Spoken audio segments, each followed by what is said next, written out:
غیر آئینی قرار دیا۔ آج 27 دسمبر ہے، تقریباً 9 ماہ گزر چکے ہیں جب سپریم کورٹ نے ان اداروں کو بحال کیا تھا، تو پنجاب حکومت نے نہایت ڈھٹائی کے ساتھ تقریباً 7 ماہ ضائع کر دیے، یہ کہتے ہوئے کہ وہ ٹرانزیشن کے لیے، وہ ان اداروں کو بحال کرنے کے لیے مناسب تیاری کر رہے ہیں۔ موجودہ حکومت نے 7 ماہ تک سپریم کورٹ کے فیصلے کو مسل کے ردی کی ٹوکری میں ڈالے رکھا، اس پہ عمل درآمد نہیں کیا۔ یہ پاکستان کی تاریخ میں نظیر نہیں ملتی کہ سپریم کورٹ کے فیصلوں کو مہینوں مہینے اس طرح سرد خانے میں ڈال دیا جائے یا ردی کی ٹوکری میں پھینک دیا جائے۔ اس سے پہلے جب سپریم کورٹ نے وفاقی حکومت کو بحال کرنے کا فیصلہ سنایا، تو ادھر سپریم کورٹ نے فیصلہ سنایا، اگلے ہی لمحے وفاقی حکومت 1993 میں بحال ہو گئی۔ اور یہاں وفاقی حکومت کا مسئلہ نہیں تھا، تھرڈ ٹیئر آف گورنمنٹ کا مسئلہ تھا کہ جسے سپریم کورٹ نے بحال کیا، اور 7 مہینے لگے پنجاب حکومت کو کہ اس پر غور و فکر کرے کہ بحال کیسے کیا جانا ہے، اور بالآخر پھر سپریم کورٹ کی مداخلت پہ 7 ماہ کے بعد نیم دلی کے ساتھ، بڑے برے بھاری دل کے ساتھ پنجاب حکومت نے لنگڑا لولا اقتدار بلدیاتی اداروں کو اپنے کھیل کے مطابق منتقل کیا، چونکہ وہ چاہتے تھے کہ جو 9 ماہ کی ٹرم باقی رہتی ہے اسے ضائع کر دیا جائے، اور آخری 1-2 مہینے میں ان کو ہم بحال کر کے سرخرو ہو جائیں گے۔ میں سمجھتا ہوں کہ پاکستان میں جمہوریت کے ساتھ، آئین کے ساتھ اور سپریم کورٹ کے فیصلے کے ساتھ ایسا کھلواڑا کرنے کی کوئی نظیر نہیں ملتی ہے۔ یہ ایک اتنا سیاہ باب ہے پاکستان کی تاریخ کا کہ اگر ہم اس ملک میں جمہوریت کو مضبوط دیکھنا چاہتے ہیں تو بلدیاتی ادارے اس کی بنیاد ہیں، اور اگر حکومتیں اپنی مرضی کے ساتھ اس طرح بلدیاتی اداروں کے ساتھ کھلواڑا کرتی رہیں گی تو کبھی بھی پاکستان میں جمہوریت کی بنیاد مضبوط نہیں ہو سکتی۔ میں سمجھتا ہوں کہ عمران خان اور عثمان بزدار نے ثابت کر دیا ہے کہ وہ پاکستان کے طاقتور ترین حکمران ہیں۔ کبھی فوجی ڈکٹیٹروں کو بھی جرت نہیں ہوئی تھی کہ وہ سپریم کورٹ کے احکامات کو اس طرح روندیں جس طرح عمران خان اور عثمان بزدار نے پنجاب میں بلدیاتی اداروں کی بحالی کے سپریم کورٹ کے حکم کو روندا ہے، اور انہوں نے یہ پیغام دیا ہے کہ ہم سپریم کورٹ کو کچھ تصور نہیں کرتے، ہم اپنی منشا اور اپنی مرضی سے فیصلے کرتے ہیں۔ میں امید کرتا ہوں کہ جس طرح سپریم کورٹ نے یوسف رضا گیلانی صاحب کو کھڑے پیر اس بنیاد پہ برطرف کر دیا تھا کہ انہوں نے سپریم کورٹ کے کہنے پہ ایک خط نہیں لکھا، یہ نظیر موجود ہے، اور یہاں پہ سپریم کورٹ کے واضح احکامات کے باوجود 7 مہینے تک سپریم کورٹ کے فیصلے کی دھجیاں اڑائی گئیں، اور عثمان بزدار اور عمران خان فاتحانہ مسکراہٹ کے ساتھ آج اپنے کھیل کو پورا کر رہے ہیں کہ انہوں نے پنجاب کے بلدیاتی نمائندوں کے مینڈیٹ کو تقریباً 2.5 سال اپنی انا اور غیر آئینی اقدام کی بھینٹ چڑھا دیا، اور ان اداروں کے نمائندوں کی کوئی داد رسی نہیں ہے۔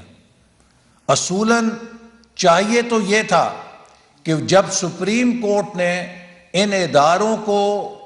بحال کیا اور ان کی برطرفی کو غیر آئینی قدم قرار دیا، تو جس غیر آئینی مدت کے لیے یہ غیر فعال تھے وہ مدت ان اداروں کی بحال کی جاتی،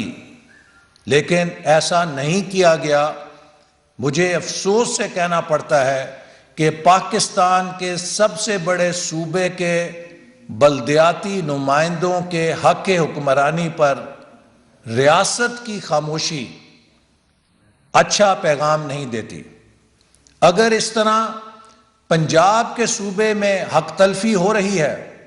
تو چھوٹے صوبے کیوں نہیں شکایت کرنے میں حق بجانب ہیں کہ ان کے حقوق کی پاسداری کون کرے گا؟ دوسری بات، اس حکومت نے بلدیاتی نظام کو ایک تماشا بنا دیا ہے۔ خیبر پختونخوا میں ایک 2 نمبر نظام بنایا گیا جس میں کہ ضلع کے ٹیئر کو ختم کر دیا گیا اور ضلع کی سطح پہ افسر شاہی کا تسلط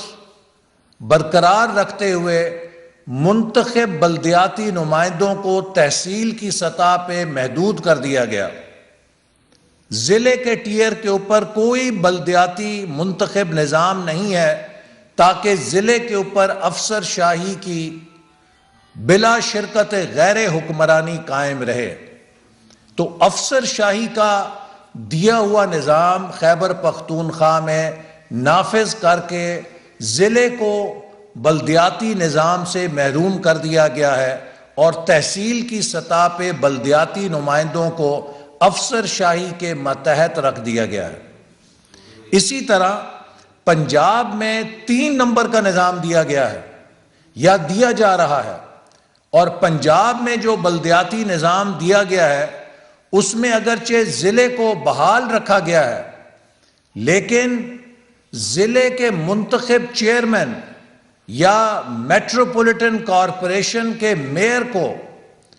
ایک سیکٹری کے ماتحت کر دیا گیا ہے، اور پنجاب کا بلدیاتی نظام مکمل طور پہ افسر شاہی کی نگرانی میں اور ان کے کنٹرول میں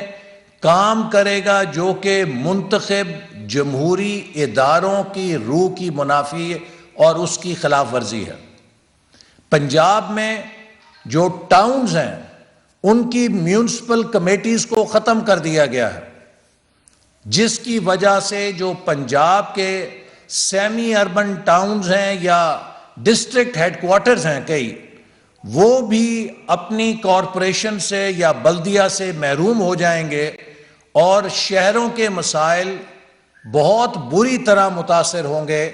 ایک ایسا نظام پنجاب میں نافذ کیا جا رہا ہے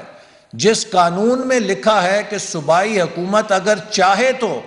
وہ بلدیاتی اداروں کو کچھ اختیارات دے سکتی ہے، یعنی کہ بلدیاتی اداروں کو صوبائی حکومت سے بخشش ملے گی۔ اگر وہ بخشش نہیں ملے گی تو وہ بلدیاتی ادارے بھی غیر مؤثر ہوں گے، غیر اختیارات کے بغیر ہوں گے اور کوئی کام نہیں کر سکیں گے۔ لہٰذا میں یہ مطالبہ کرتا ہوں کہ بلدیاتی نظام پاکستان کے آئین کے 140A کے تحت ایک آئینی ڈھانچہ ہے۔ بلدیاتی نظام کو صوبائی اسمبلی صرف سادہ اکثریت سے قانون سازی کر کے یا آرڈیننس کے ذریعے نافذ نہیں کر سکتی۔ اگر بلدیاتی نظام جو کہ آئینی ریکوائرمنٹ ہے اس میں کوئی تبدیلی کرنی ہے تو اس کے لیے صوبائی اسمبلی سے 2/3 اکثریت کو لازمی ہونا چاہیے، اس لیے کہ اگر ہر حکومت اپنی پسند کا سادہ اکثریت سے بلدیاتی نظام بنائے گی تو اس حکومت کے چلے جانے کے بعد وہ نظام بھی ردی کی ٹوکری میں پھینکا جائے گا اور اگلی حکومت ایک نیا بلدیاتی نظام لے کر آئے گی۔ جیسے کہ نظام جمہوری اقدار کے منافی ہے۔ رہنما پاکستان مسلم لیگ نواز احسن اقبال لاہور میں پریس کانفرنس کر رہے تھے۔